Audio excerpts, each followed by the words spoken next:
آج کی دنیا میں لوگ ریسرچ کی بات کرتے ہیں، ایجوکیشن کی بات کرتے ہیں، ٹیکنالوجی کی بات کرتے ہیں، اور لوگ ہائی فائی ایجوکیشن کے حوالے سے بہت زیادہ کلام کرتے ہیں. اور جب اس ایجوکیشن کے حوالے سے کلام کرتے ہیں اور ٹیکنالوجی اور دیگر اس دور کے جدید تقاضوں کا ذکر کرتے ہیں، تو اپنی امپروومنٹ کے حوالے سے، اپنے بیہیویئر کے حوالے سے، to improve, to organise, shape policies, analysis, synthesis, examine, evaluate, compare, plan, reason وغیرہ کے حوالے سے بہت زیادہ بات چیت کی جاتی ہے. تو ہم نے مناسب خیال کیا کہ ریسرچ، قرآن، ٹیکنالوجی اور ایجوکیشن کو ایک ہی فریم ورک میں لا کر کچھ بیان کر دیا جائے، تاکہ جدید تقاضوں کی بھی بات ہو جائے اور ساتھ ہی ساتھ قرآن کا میسج بھی کنوے ہو جائے. اور اس طریقے سے ہم دونوں طبقات کو ساتھ لے کر چل سکتے ہیں.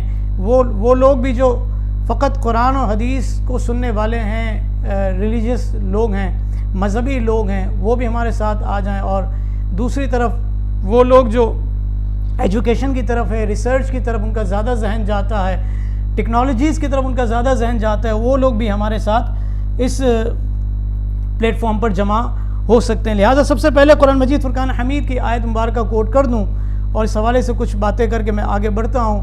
قرآن مجید فرقان حمید میں اللہ رب العالمین نے ارشاد فرمایا، اِنَّ فِي خَلْقِ السَّمَاوَاتِ وَالْأَرْضِ وَاخْتِلَافِ اللَّيْلِ وَالنَّهَارِ لَآيَاتٍ لِأُولِي الْأَلْبَابِ. بے شک آسمانوں اور زمین کی پیدائش اور رات اور دن کی باہم بدلیوں میں نشانیاں ہیں عقل مندوں کے لیے. یہاں پر اللہ رب العالمین نے آسمان اور زمین کا ذکر کیا. زمین کے بارے میں جتنے حقائق سائنس نے بیان کیے، آسمان کے متعلق جتنے حقائق سائنس نے بیان کیے، رات اور دن کی باہم تبدیلی کے حوالے سے جو کچھ بیان ہوا، اگر یہ سارا سائنس، ساری ریسرچ، ساری ٹیکنالوجیز اگر قرآن و سنت کے تابع ہو جائیں تو ایک مسلمان کے لیے اس پر عمل کرنا زیادہ بہتر ہوگا.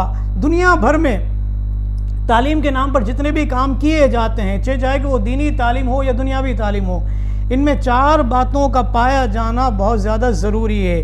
اگر یہ 4 باتیں ہمارے تعلیمی اداروں، اسکولز، کالجز، یونیورسٹیز، دینی مدارس ہوں، جامعات ہوں، اگر ان سب جگہوں سے یہ 4 باتیں نکال دی جائیں تو نظام بڑا کھوکھلا نظر آئے گا.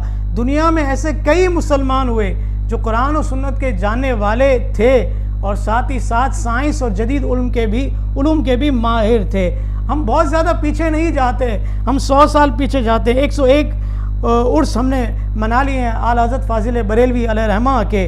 جب اس دور میں درہم اور دینار سے ہٹ کر کرنسی نوٹ کا جو ہے رواج آیا اور کاغذ کو مال کہنا چاہیے یا نہیں کہنا چاہیے، اس پر جب ڈیبیٹ چلی تو اعلیٰ حضرت امام احمد رضا خان، جو کہ اپنے وقت مفسر بھی تھے، محدث بھی تھے، فقیہ بھی تھے، دین بھی سیکھتے تھے اور ان سے دین بہت زیادہ پھیلا بھی ہے، لیکن بیک وقت فقیہ، مفسر، عالم، مجتہد ہونے کے ساتھ ساتھ 50 علوم کے ماہر ہونے کے ساتھ ساتھ آپ سائنسدان بھی تھے.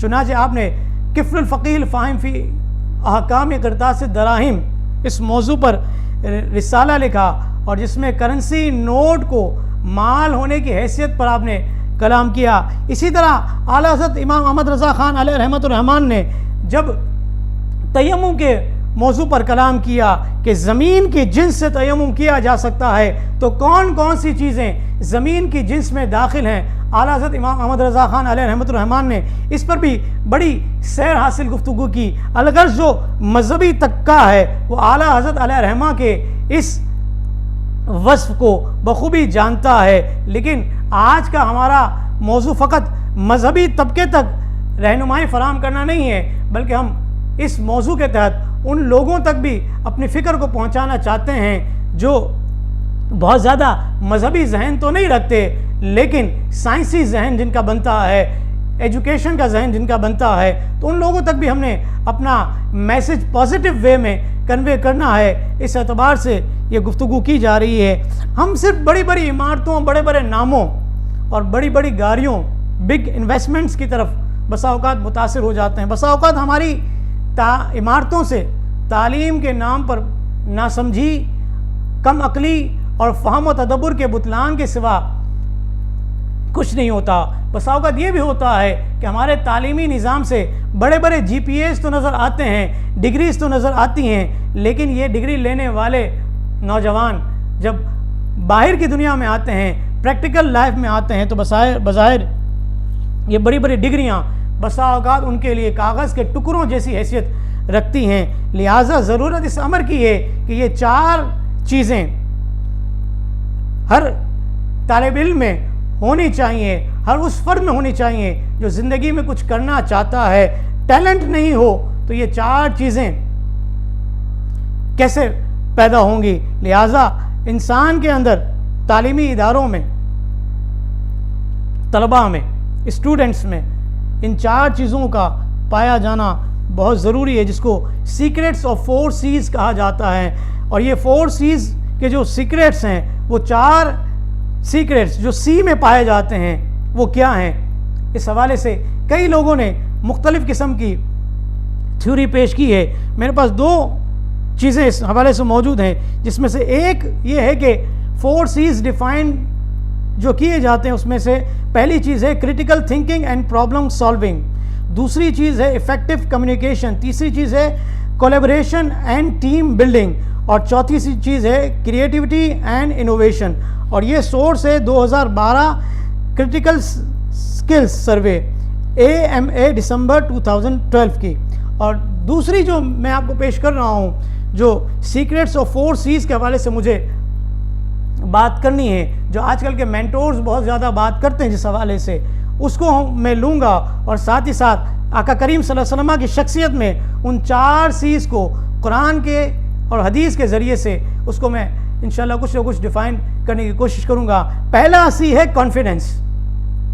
انسان کے اندر کانفیڈنس کا ہونا بہت ضروری ہے. جب کانفیڈنس نہ ہو اور بظاہر بہت بڑی ڈگری بھی ہو, اپنے وقت کا ٹاپر بھی ہو, اور کانفیڈنس نہ ہو تو بات بنتی نہیں ہے. دوسری چیز ہے کریٹیو, تیسری چیز ہے کریکٹر, اور چوتھی چیز ہے کنٹریبیوٹر. مزید اسلامک اور معلوماتی ویڈیوز دیکھنے کے لیے لائک، شیئر اینڈ سبسکرائب کے بٹن کو پریس کرنا ہرگز نہ بھولیں.